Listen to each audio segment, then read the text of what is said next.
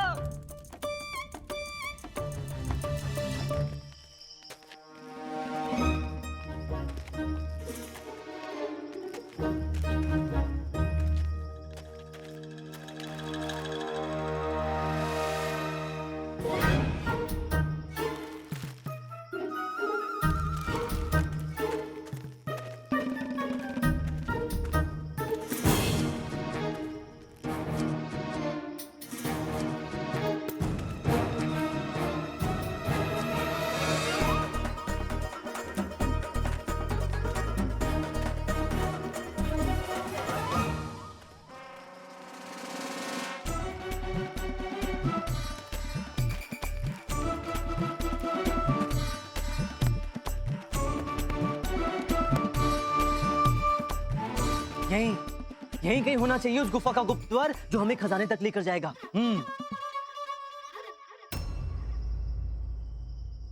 क्या हुआ गुरुदेव, आप मुझे ऐसे क्यों देख रहे हैं? मेरे गुरुजी कहा करते थे, यदि कोई कार्य बड़ी सरलता से हो जाए तो उससे सावधान रहना चाहिए, क्योंकि ऐसे कार्यों के परिणाम सदैव विपरीत होते हैं। सच बताओ पंडित, ये तुम्हारा चलाया हुआ कोई चक्कर तो नहीं, कोई चाल या कोई षड्यंत्र? मैंने कहा था ना, ये शातिर चोर इतनी आसानी से तुझ पर भरोसा नहीं करेगा। चुप रहेगा थोड़े समय के लिए? मरवा दिया रामा तुमने। For more updates, subscribe to our channel, click the show links and enjoy watching the videos.